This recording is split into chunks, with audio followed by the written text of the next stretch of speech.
Hello guys, দেখো আমরা অন্ধকার মাঠে এসেছি। আমরা 4-5 জন হাঁটতে যাচ্ছি, ঠিক আছে।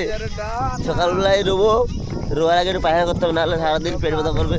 ওই জন্য পায়খানা করে নিই সকাল থেকে, রোয়া আসতে পারবো এত সেই সন্ধ্যাবেলা অবধি। সত্যি কথা সেদিকে হেঁটে যাচ্ছে না, সত্যি। এই সময় একটা ফটো তুল বাপ্পা আমাদের। তো গাইস, আজকে তোমাদেরকে একটা আমার ভয়েসে তোমাদের একটা গান শোনাতে চাই। তো গাইস, রান্না করছি, দেখতে পাচ্ছ আমি। আমাদের লোক সব মাঠে লেগে গেছে কাজ করতে, আমাকে রান্না করতে নিয়ে গেছে। তুমি রান্না করো, তুমি ছাড়া রান্না করার লোক, এই জন্য আমি রান্না করছি। গাইস, ওরা গেছে পাতা মারতে। তারপর তোমাদেরকে একটা গান শোনাবো আমার ভয়েসের গলায়। তো গানটা শুনে যদি ভালো লাগে থাকে তো কমেন্ট শেয়ার অবশ্যই করবে, লাইক করবে। তো যারা নতুন আছে পাশে তাদেরকে বলছি সাবস্ক্রাইব করে রাখবে, তারা নতুন নতুন আমার কোনটা গান শুনতে পারবে। শুরু করা যাক।